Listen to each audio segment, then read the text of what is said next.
I wasn't a massive consumer, but I think my buying choices purely came down to price. On a limited budget, myself, 3 children to clothe, I was going into H&M and Primark and all those kind of places, and kind of had an awareness that yes, if I buy something that's more expensive and better quality, it's going to last longer, but we need X, Y, Z. We've got this much money, so that's the budget for this. The way to do it is going to have to be the cheaper purchase. Now, I'm not saying I'm not buying cheap things sometimes, but I'm thinking more about it. And if that's the only way to buy that item, fair enough. But I am trying to be a bit more aware. I think it's just heightened awareness and sense of responsibility for my actions, in the sense that I might just be buying something cheap now, but that has implications on how it was produced, who it was made by, and what's going to happen to it afterwards. If I'm throwing something away, I don't tend to maybe throw it away now.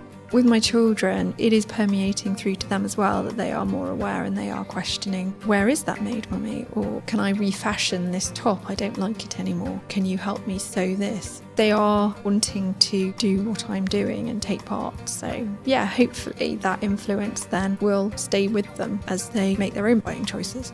Again, not that I was a massive consumer or a non-recycler, I would recycle whatever I could, but it's a real heightened awareness now of where can I take my recycling habits and efforts a step further, even to the point now, like water consumption. We're looking at clever bathroom fittings that consume less water, more energy efficient appliances, all of those areas where you're consuming resources. So it's not just fashion, it's definitely permeating all aspects of life.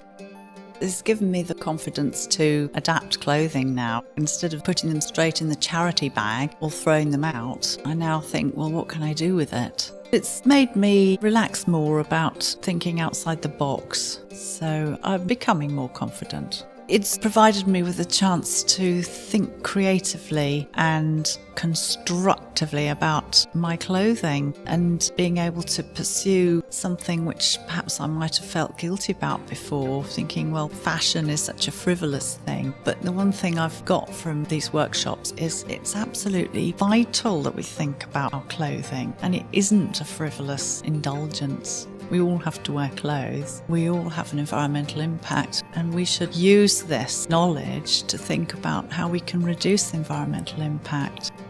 When I was a little girl at school, I was the little girl sitting on the desk with her arm around a book so no one could copy my work. I'm coming to learn that that's a really unproductive way of working, and it's not a useful way of working, and actually collaborating and talking and sharing ideas rather than keeping them to yourself produces more ideas. That has been a really interesting and I think important learning experience for me.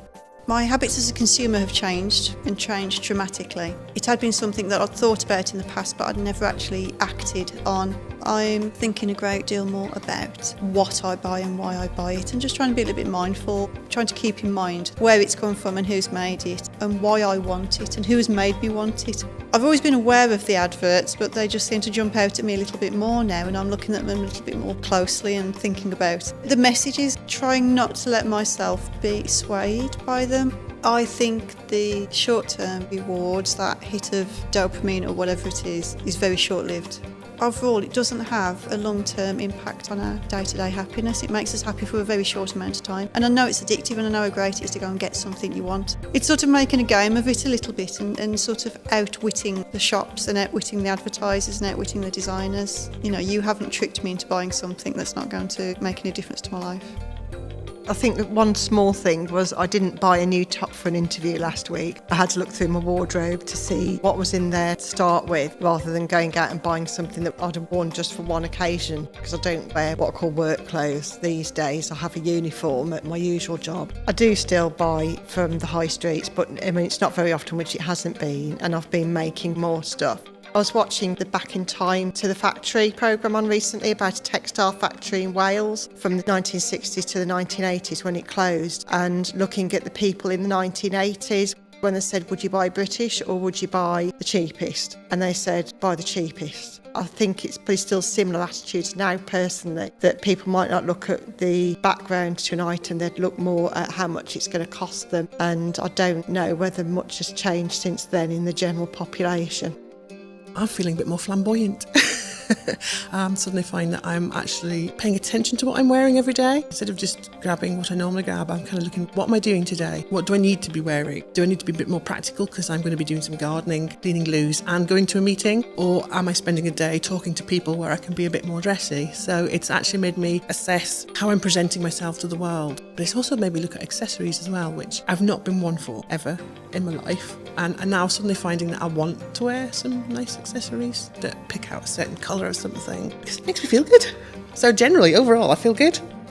I think I've been really surprised how much of an impact it's had on people's conscious decision making, and it's almost woken up in most people. I think the more you've been engaged in the project, the more ethical people seem to be. Actually, what people have made, what people have done, all of the doing has been the least important aspect and kind of the smallest outcome of the project, whereas actually the change in people's perceptions of fashion, of the industry, of generally their attitudes towards clothes has been huge. It's very surprising how a series of making workshops has enabled that to happen.